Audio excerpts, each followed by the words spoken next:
Cześć, to jest Wilson Dalton. It is me, Wilson Dalton. The day is hot as hell. The cars are so packed, and I have so much, and I feel like a very violent person today, because today we're reviewing one of my favorite movies of 2005, Sin City, which celebrates its 15th anniversary this year. If you haven't already done the math, turned 15 April 1st. So it came out April 1st, 2005. And this is another episode of Movies I Love, where I review movies that I really enjoy watching, and I like putting them on here. If you guys want to watch a little bit of it, I'm actually trying to... That's kind of my shtick for these videos. Sorry, my videos aren't very the best lit, because I don't spend any money on video equipment and all that. And first of all, I just want to say, Miramax, I love you. You do really good job. You do a really good job at like giving the consumer of your content really a bang for their buck with these collector's packs. Heavy Einstein, even though you're an awful person, still respect that. This is the recut extended unrated version that also includes some stuff. Also includes over 23 minutes of extended footage, so that's cool. And it also has a graphic novel that actually does look really nice. It's that, and it's a full.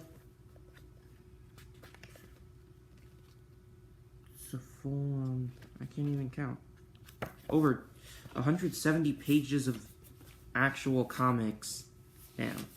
And it also has this.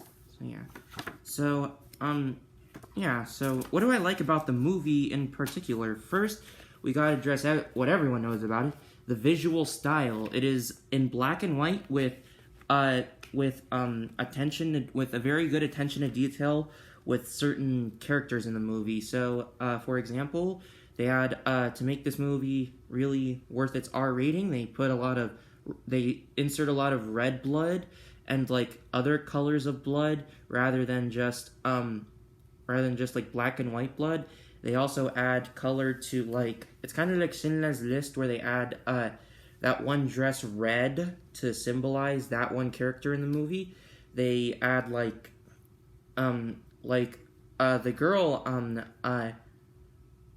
girl Marv has a one-night stand with, and then she dies while they're doing you know what. She has blonde hair, and the hair is actually blonde. It is not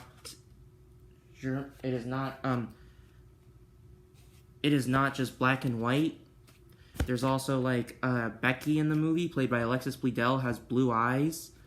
Also, I think both the twins in the movie,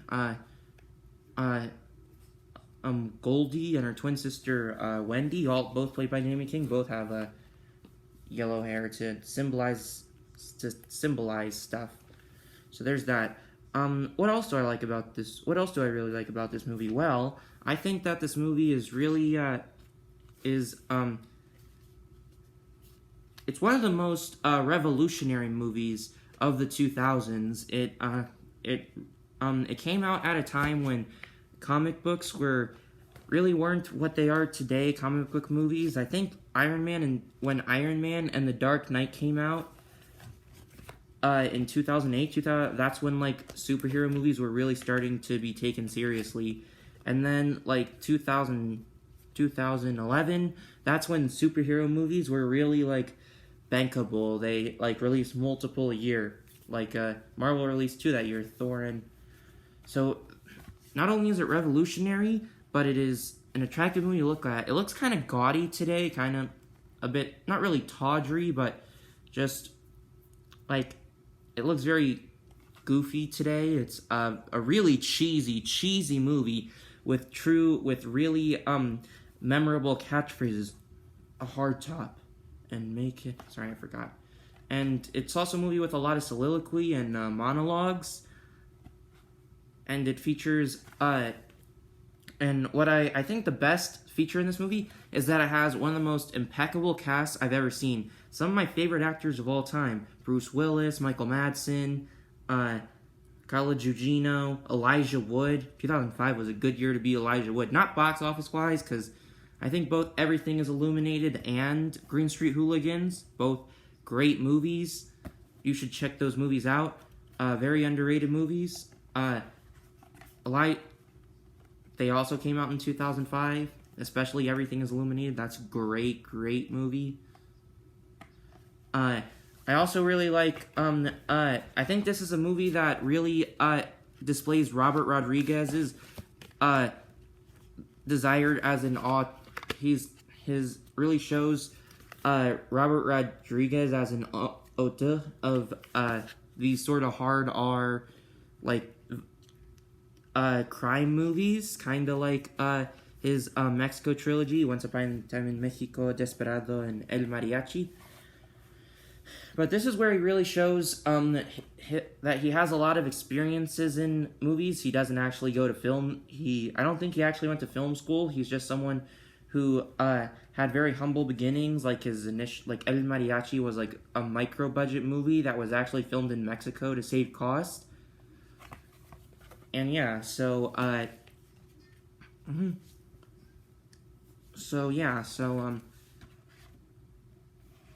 And I also love the music in it. It has a very 40s sound to it, like a very pre-code, even though this movie is very violent and sexual and has some profanity. But I think if you really want to watch like a hard R crime movie and you don't know where to start, this is a good option. It's attractive to look at, has a great cast. Like, I only reference like 2 people, but I can give you like a full cast. It has like Bruce Willis, Jessica Alba, Mickey Rourke, Jamie King, Clive Owen, Brittany Murphy, Rosario Dawson, Devin Aoki, Alexis Bledel, Benicio del Toro, Elijah Wood, Nick Stahl, Michael Madsen, Carla Gugino, and Michael Clark Duncan. Some of the best actors of all time are in this movie. And they didn't even reference Rutger Hauer that's my Dutch impersonation of his name. Or there's also, like, who else is in this movie? There's also,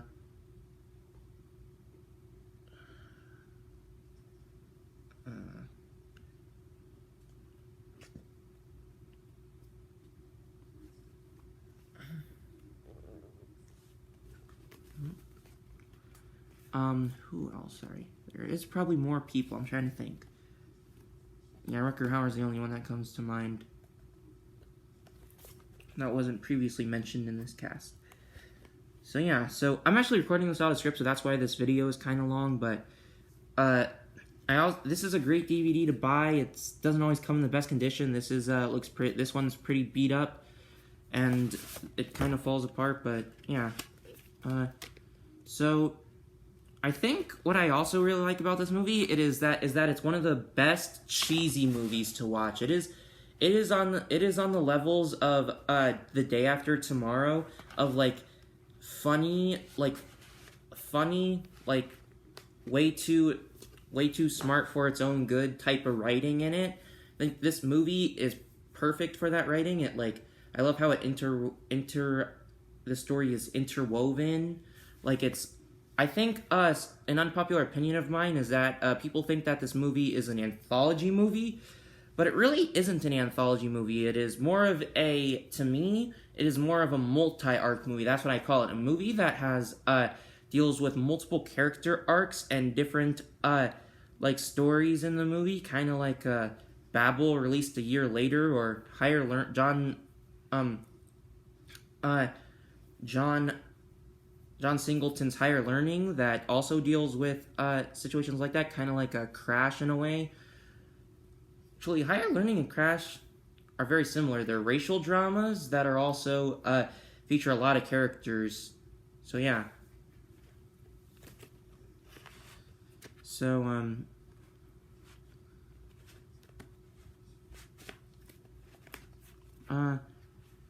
so that's what I gotta say. This movie is a solid 8 out of 10. Very gaudy and cheesy today, but it is a great movie to watch because it is just features the best cast, and it deals I think its way of storytelling is really good. I think you should really get this DVD, but I think the theatrical cut is better because it understands that the movie doesn't feel entirely like an anthology movie. It feels like an actual interwoven story. And yeah, so it's really hard to explain the plot. I think the plot is kind of off-putting because the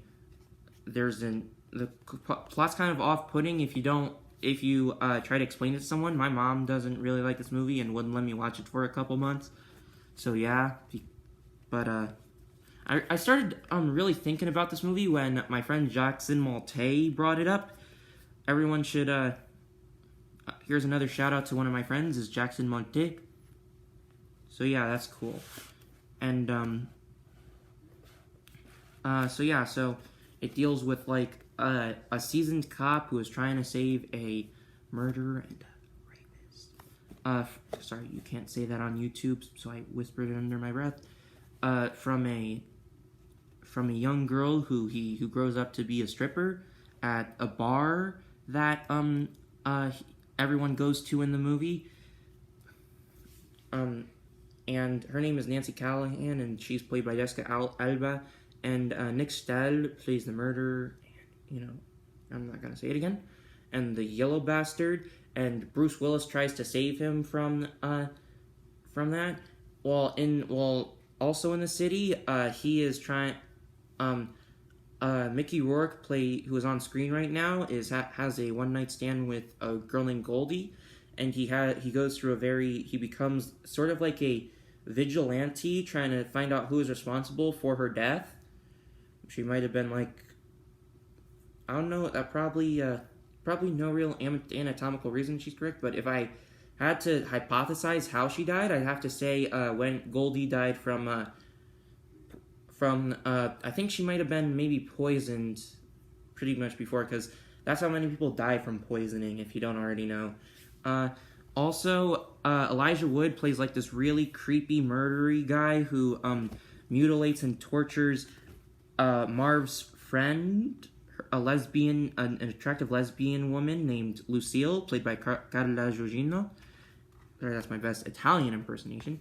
And yeah, so there's also on the other side of the city, Josh Hartnett is also in the movie, and he's very his performance in this movie is very minimal. He's only in the first and closing scenes in the movie, in a scene called, and part of the sort of short film is referred to as The Customer Is Always Right in that one. And then, so there's that one. The Hard Goodbye is Marv's story, and then That Yellow Bastard is Bruce Willis's character's story, and then The Big Fat Kill is my favorite story in this movie. The Big Fat Kill has some of the best characters in this entire movie. It has Clive Owen. I love Clive Owen. He's one of the most underrated actors ever. He, alongside like Paul Bettany or maybe who am I thinking of? What's his name? It is Ray Winston, the British guy who's like, or one of them, or Ethan Suplee. He's really underrated. The fat guy from like American History X and Blow and a lot of New Line Cinema movies. He's really underrated too, especially in American History X. He's great in American History X as their one racist friend, Seth.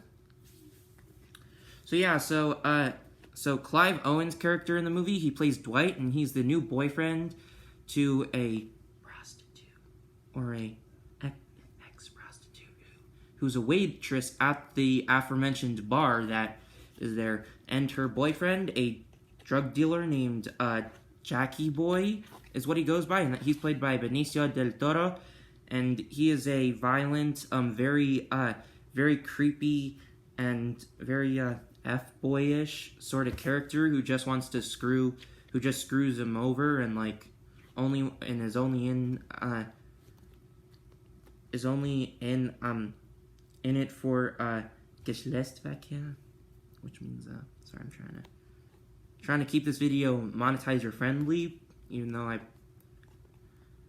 probably said some things that aren't really monetizer friendly. So yeah, and then they and the entire so to combat Jackie Boy,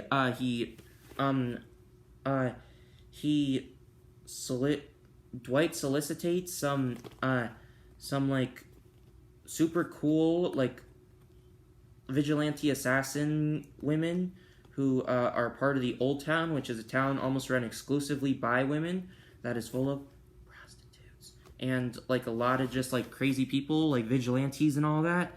And they save him and they fend off Jackie Boy that way. I'm not gonna go any further. So that's basically the plot of the movie. If I had to say one thing is that even though I kind of find it kind of SJW to say that this movie is misogynistic because of a lot of the women in the movie wear salacious costumes and all that, I think this movie is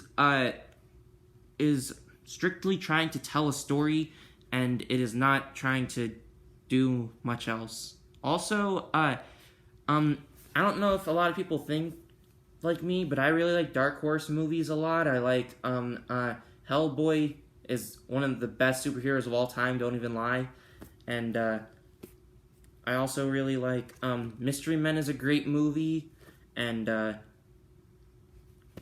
Mask is a great movie. Mask is more of a comedy, but I think like Dark Horse really adds a lot of like cool stuff in there, adds like a really cool like stuff in their movies and all that. They like, yeah. So that's my review, everyone. Have a great day, everyone, and always watch good movies, my homies.